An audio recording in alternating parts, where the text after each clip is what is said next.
नमस्कार, मैं भूपेंद्र सिंह। आज हम जानने का प्रयास करेंगे कि अधिगम क्या है और अधिगम की विशेषताएं क्या हैं।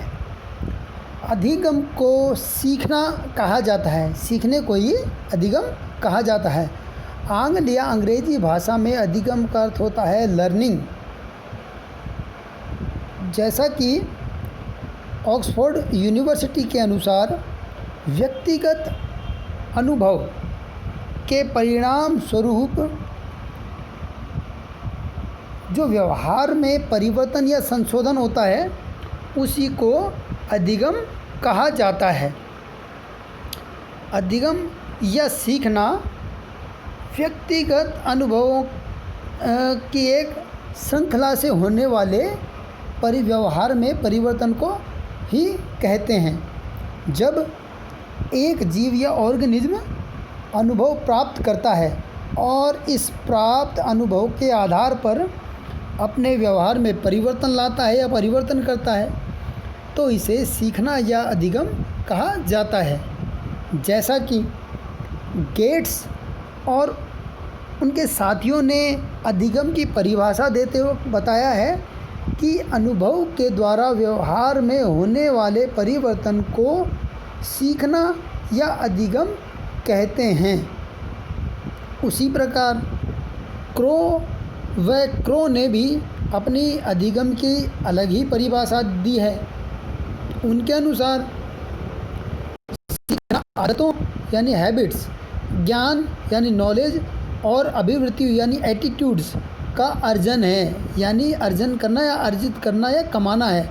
यानी व्यक्ति आदतों, ज्ञान और अभिवृत्तियों को यदि अर्जित कर लेता है तो क्रो के अनुसार यही क्या है, अधिगम है।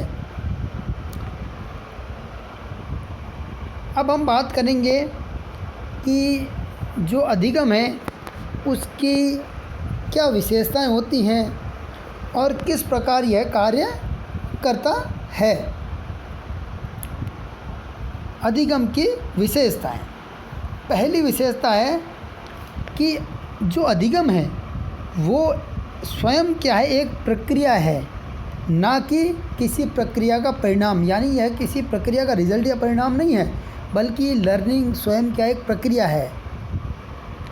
दूसरी विशेषता है कि जो अधिगम है या सीखना जिसको बोला जाता है वो जीवन से, जन्म से लेकर मृत्यु पर्यंत चलने वाली प्रक्रिया है। तो इस दौरान अनुभवों और प्रशिक्षणों का जो अर्जन किया जाता है उनका समावेश इसमें शामिल होता है। इन अनुभवों और प्रशिक्षणों के माध्यम से व्यक्ति अपने व्यवहार में परिवर्तन लाता है। अगली विशेषता है सही और गलत का फ़र्क करने में अधिगम सहायक है।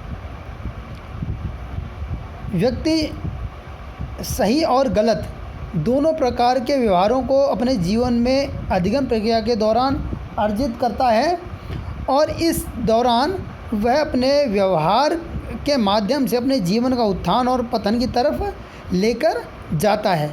तो कहने का तात्पर्य यह है कि सही और गलत सीखना, इसका फ़र्क अधिगम करने से ही पता चलता है। सही सीखने से जैसा कि उदाहरण के लिए लिया जाए कि एक डॉक्टर गला काटता है और एक जो मर्डर करने वाला है वो भी गला काटता है। तो डॉक्टर के और मर्डरिस्ट के गला काटने में फ़र्क ये है कि एक जीवन को बचाने के लिए गला काट रहा है और दूसरा जीवन का अंत करने के लिए। तो इसी तरह सैनिक का उदाहरण लिया जा सकता है कि देश की रक्षा के लिए सैनिक है वो बंदूक उठाता है। इसी तरह यदि कोई डाकू है, डैकोइट जिसको बोलते हैं, तो वो क्या है कि जीवन को समाप्त करने के लिए उठाता है। तो कहने का तात्पर्य यह है अधिगम सही और गलत का फ़र्क कराने में भी सहायक है। अगली विशेषता है अधिगम समायोजन और अनुकूलन में भी सहायक है। जीवन के विभिन्न प्रकार के जो अपने अनुभव मिलते हैं, उन अनुभवों के द्वारा उन अनुभवों में व्यक्ति विभिन्न प्रकार के समायोजनों से होकर गुजरता है। विभिन्न प्रक्रियाओं में वो अपना अनुकूलन कर पाता है। अब चाहे वो बाज़ार हो, चाहे रिश्ते नाते हो, या संबंध हो, या मित्रता हो, या कक्षा हो, या अपना वैवाहिक जीवन हो, सब प्रकार के उदाहरण हमें देखने को मिल जाएंगे। व्यक्ति समायोजन और अनुकूलन की प्रक्रिया से गुजरता है। तो कहने का तात्पर्य यह है कि अधिगम में समायोजन और अनुकूलन दोनों ही मिलता है। इसी प्रकार अगली विशेषता है अधिगम का प्रयोजनपूर्ण और उद्देश्यपरक होना। यह अधिगम यदि यह सीखना प्रयोजनपूर्ण और उद्देश्यपरक नहीं है तो दरअसल में वह अधिगम माना ही नहीं जाना चाहिए। तो कहने का तात्पर्य है जिस सीखने का कोई मतलब हो या उद्देश्य निकलता हो वही सीखना सार्थक सीखना कहलाता है, यानी प्रयोजनपूर्ण और उद्देश्यपरक अधिगम का होना आवश्यक है। अगला है लक्ष्य निर्देशित अधिगम, यानी जो अधिगम है वो लक्ष्य को निर्देशित करने वाला होता है। कहने का तात्पर्य है कि जैसा कि अभी हमने पढ़ा है कि यह जाना है कि सीखना उद्देश्यपूर्ण तो होता ही है, तो कहने का तात्पर्य उद्देश्य की दिशा किस प्रकार की है। सकारात्मक दिशा की तरफ है तो उद्देश्य प्रयोजनपूर्ण होगा, अन्यथा नहीं होगा। तो कहने का तात्पर्य है उद्देश्यपूर्ण होने के साथ साथ अधिगम का क्या है, लक्ष्य निर्देशित या गोल डायरेक्टेड भी होना जरूरी है। एक बिना गोल के या बिना उद्देश्य का जीवन व्यर्थ हो जाता है। अगला जो विशेषता है, अगली विशेषता है अधिगम के लिए वातावरण और अंतःक्रिया का होना बेहद ज़रूरी है। जैसा कि सीखना जीवन पर्यंत चलता है तो इस दौरान व्यक्ति विभिन्न प्रकार की अंतःक्रियाएं करता है और विभिन्न प्रकार के वातावरण से होकर गुजरता है, चाहे वो उसका सामाजिक परिवेश हो या विद्यालय या कक्षाई परिवेश हो या अन्य किसी प्रकार का परिवेश हो। तो कहने का तात्पर्य है इस दौरान व्यक्ति विभिन्न प्रकार की अंतःक्रियाओं से जब गुजरता है तो उसे विभिन्न प्रकार के अधिगम अनुभव प्राप्त होते हैं। तो कहने का तात्पर्य है वातावरण और अंतःक्रिया जब होगी तो अधिगम और भी अच्छा हो जाएगा। जैसा कि हमने पिछले एक विशेषता में पढ़ा था कि समायोजन अनुकूलन के साथ साथ उत्थान और पतन की तरफ ले जाता है। तो कहने का मतलब है कि सही और गलत का अंतर करने के लिए विभिन्न प्रकार की अंतःक्रियाएं जो होती हैं उनसे मनुष्य लाभ लेता है।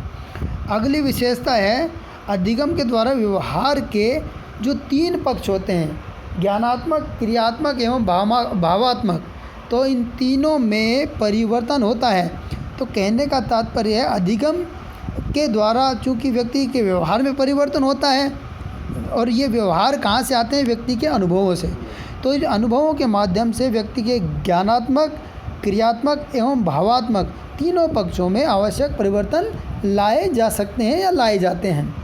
अगली विशेषता है अधिगम सार्वभौमिक और सतत प्रक्रिया है, यानी कहने का तात्पर्य है जो लर्निंग है वो यूनिवर्सल प्रोसेस है और कंटिन्यूस प्रोसेस है, चूँकि जीवन पर्यंत चलने वाली प्रक्रिया है। और सार्वभौमिक इस कारण से है क्योंकि जाति, वर्ण, धर्म, आयु अथवा लिंग का कोई प्रभाव इसकी कोई बाध्यता नहीं होती है। अगली जो विशेषता है वो है थकान, परिपक्वता अथवा बीमारी या नशीले और उत्तेजक पदार्थों के सेवन के कारण यदि व्यवहार में कोई परिवर्तन होता है तो इस व्यवहार में परिवर्तन या संशोधन को अधिगम नहीं माना जाना चाहिए या नहीं माना जा सकता। तो कहने का तात्पर्य है कि अधिगम विभिन्न प्रकार की विशेषताओं के साथ चलता है। तो इस बात से हमने सीखा कि अनुभव और प्रशिक्षण के फलस्वरूप अधिगम व्यवहार में स्थायी परिवर्तन के लिए जिम्मेदार कारक है। इसी के साथ धन्यवाद।